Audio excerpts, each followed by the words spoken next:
Welcome to another edition of Season 26 of RGV Stars, live with Alex Arabia and Isaac Medina. Remember, RGV Stars is the premier platform for showcasing Rio Grande Valley talent. And the RGV, Celebrities Place to Be. Celebrities and community leaders like Abel Villarreal Jr., all the way from Stark County. Thank you, Abel, for being here. Thank you for the invitation. Attorney. Yes. Mm-hmm. And today our viewers will get the chance to know more about you, about your education, your background, achievements, obstacles, future goals, and anything else that you want to share. Sounds good? Sounds good. Awesome. So we're super excited to have you, Abel, here. So tell us what you do full time and why did you decide to go with that career? So I'm an attorney. Right now, I'm in private practice, which means people hire me to represent them, and I'm also the city attorney for the city of Roma. Most of my career, I was a prosecutor, prosecuting serious crimes like homicides and child abuse. And I've said the story before, but the reason I went into law was because when I was young, it's a common story. My parents were divorced and my mom was working and she couldn't afford to put me in daycare at the time. So she started her first job there in Rio Grande City as a legal assistant. And because she couldn't afford to put me in daycare, I had to be hiding under her desk while she talked to clients. And the more that I interacted, the more I was there. Sometimes I would get in trouble for making some noise, but I got to know that attorneys help people, and that I grew up with that idea that people need a helping hand, and that's where I got inspired to follow the career path that I did. And how many years now as an attorney? I'm already going on 11. 11 years. And then with the city? And with the city of Roma, right? With the city of Roma, it's hard for me to remember. I think I'm already going on 5 years. Okay. 5 years. Yes. And how important has family support been in a career like yours as an attorney? So it's important. Like I mentioned, I had two different families. I had my dad's family, I had my mom's family, and those families could not be any more different. I mean, my grandfather on my dad's side was a farmer. My grandmother was a farmer. They migrated around the United States, and it was really growing up with them was really a sense of the importance of hard work with your hands, and they weren't educated, but they were dedicated to what they did.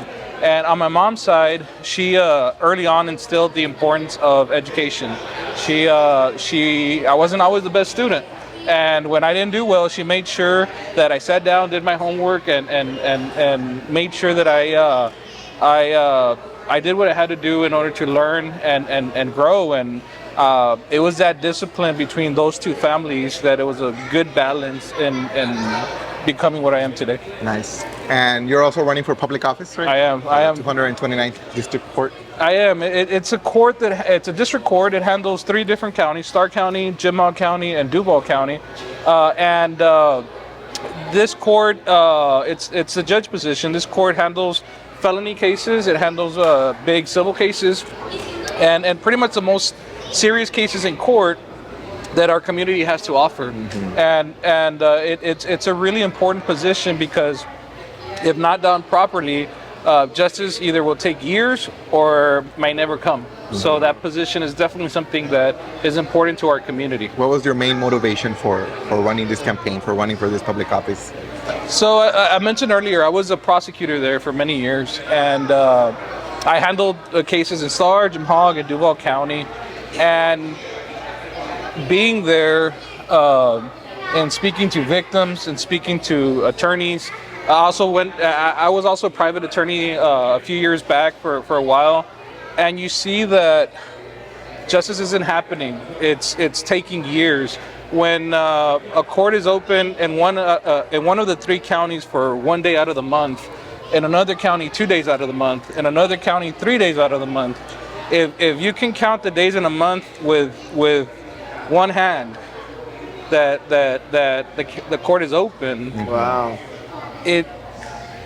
I've spoken to people throughout the community, and I ask them a simple question: do you think justice is being done right now? Do you think that our cases are moving the way they're supposed to? Because obviously a lot of these people hope to never be in court, but a lot of times we don't decide when we have to go to court. And when if you are a victim, if you are accused of something horrific and maybe you didn't do it, maybe you did, but if you have a lawsuit that's pending, you want to make sure that you're not waiting for years for your day in court.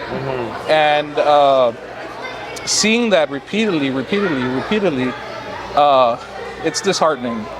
And it comes to a point where you feel like you have to do something. And that's what I felt I had to do. Wow. So you're running for 2026, right? November 2026? No, well, the election is actually March 3rd of 2026. March 2026. And that's the primary. I wouldn't have a general election candidate. So essentially, the election is essentially March the 3rd. How has running the campaign been? I'm sure a lot of work and dedication and It's a lot of work. time commitment. Yes. Well, I mean, in our field, we work long hours as it is, but I was used to traveling the 3 counties. I've done that most of my career as I prosecuted and worked private practice in the 3 counties.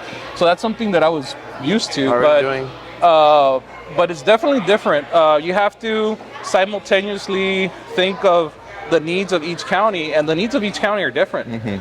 Stark County, even within our own county, every community is different, but even more so once you start driving an hour away, 2 hours away. You talk about Freer or San Diego, it takes about 2 hours and 15 minutes to drive from one part to the other. So it's been interesting. It's been very interesting. Good luck with everything. Thank you. And what advice would you give to someone who maybe wants to pursue a career in law, or maybe community leader? You know, I've gotten that question a lot lately. A lot of students come up and ask me, well, I want to be an attorney, what can I do? My greatest recommendation is don't focus on degrees that you think law schools want to see. A lot of people focus on political science. A lot of people focus on government classes, criminal law classes, which if that's what you love, absolutely do it. But law schools want to see diversity. They want people who think a little bit different. So I always tell every student who's looking to go into law, follow what you like. If you like math, go into math. If you like science, go into science. If you like criminal justice, if you like political science, make sure you get your degree, your bachelor's on something you're passionate about. And that's what law schools are looking for. Yeah, that's very good advice. Wow. What do you think has been your biggest achievement and your biggest obstacle so far?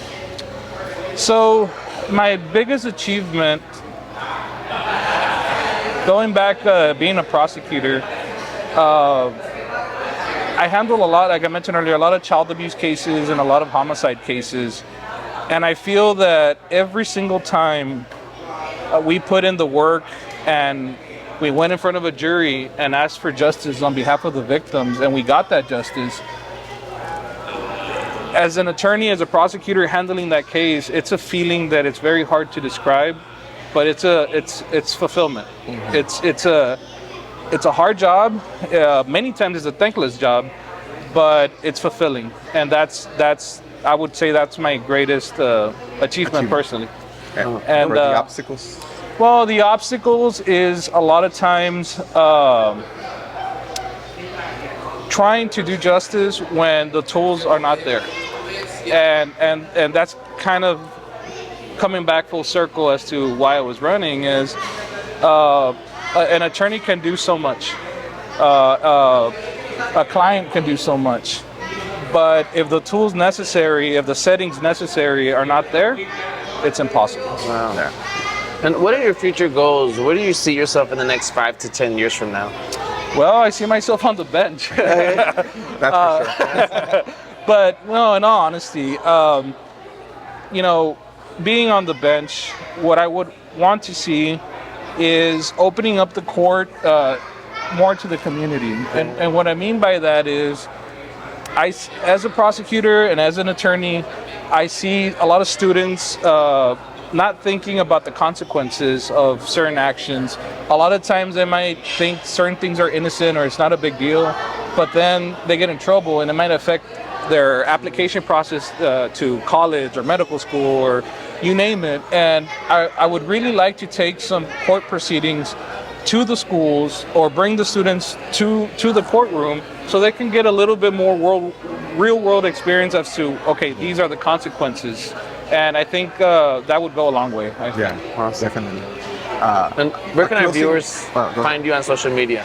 So I have a Facebook, I have TikTok, I have Instagram. And Instagram and Facebook, our page is Abel Villarreal Jr. for 229 District Court. And on TikTok is Abel for 229th. And if you want an easier way to find all of them is you go to able.vote. There we have a slew of information and a tab for all social media where you can just click and follow whatever So social on media. TikTok, you give like advice from the attorney point of view, or you do like No. funny stuff, or what do? No. So I know some attorneys do that, but I think given our situation, I think we need to be a little bit more knowledgeable of the situations that are going on. So right now, I'm more providing videos of what we want to do as a platform. But yes, definitely, there's a lot of room to expand there as to simplify the legal process. A lot of people. This is like a foreign language, so being able to better explain it to people, I think, is a big benefit. Wow, Definitely. awesome. A closing remark, a closing message for the fans, the viewers of RGV Stars. Well, I want to tell you all thank you so much. When I went into this, putting yourself out there is a very scary thing. A lot of people, a lot of good people refuse to do it because they see how ugly it gets out there. And it's a scary thing. And now in the social media age, things can be relentless.